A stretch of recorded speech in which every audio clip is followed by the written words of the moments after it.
ज्या दिवशी तुम्ही फडणवीसांना भेटायला गेला होता बरोबर, त्याच दिवशी बाहेर पडल्यानंतर देवेंद्र फडणवीसांना सगळ्यांनी प्रश्न विचारला की धनंजय मुंडेंचा राजीनामाचं काय.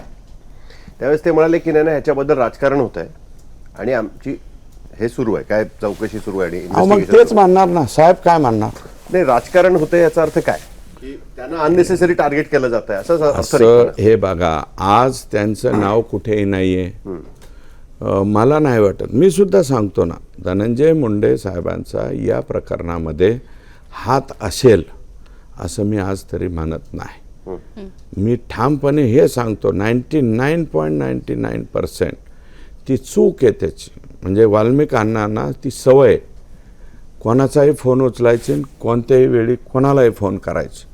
तसं ते काही दृष्टीने चांगलं बी असतंय, कारण आम्ही राजकारणी मंडळींनी फोन स्विच ऑफ करू नये. ज्या दिवशी स्विच ऑफ करायचा त्यांनी राजकारण बंद केलं पाहिजे. राजकारणामध्ये 24 आवर अलर्ट राहावं लागतं.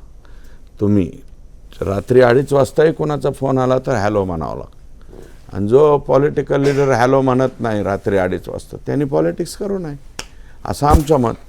ती एक सवय वाल्मिक अण्णाची ही आहे. आणि 100% हे प्रकरण होताना आकाला 100% त्यांनी फोन केला असेल आणि आकाने तो फोन घेतला असेल आणि आकासुद्धा म्हणला असेल मारा थोडा काहीतरी असं जर बोलला असेल तर आका 100% त्याच्यात येतो. पण आकाचे आका हे काही डायरेक्ट असं बोलले असतील असं मला वाटत नाही. त्याच्यामुळं मी त्यांचं नाव घेत नाही आत्ता. पण मग त्यांच्याकडे पालकमंत्रीपद जायला नको असंही म्हणणं आहे, पण ते मंत्रिपदावर पण आहेत.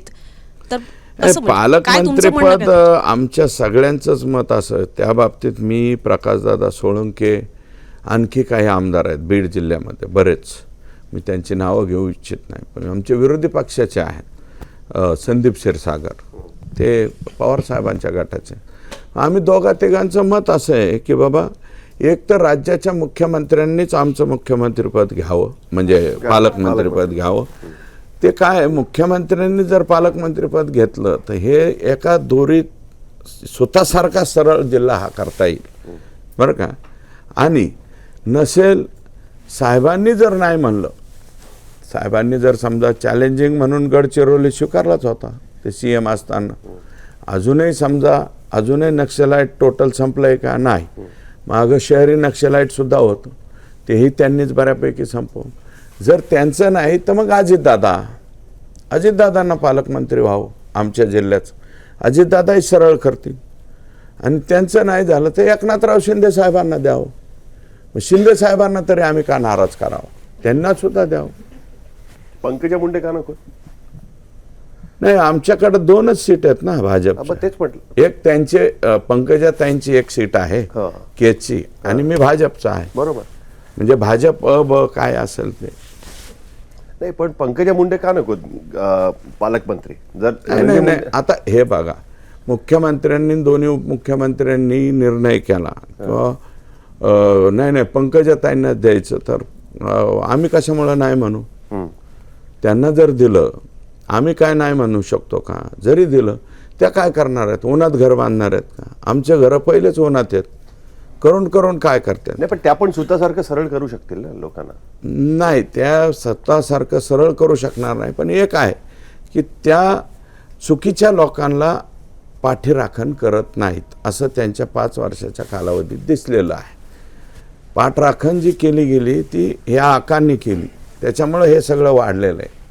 हे जे असे या संतोष देशमुखांपर्यंत आलंय ना, संतोषचा त्या लेकराचा काही दोष नसताना उद्याच्याला साहेब तो फार क्वालिटीचा पोरगा होता, तो उद्या जिल्हा परिषद सदस्य राहिला असता तो आमचा भाजपचा कमळ चिन्हाचा चिंचोली माळीतला.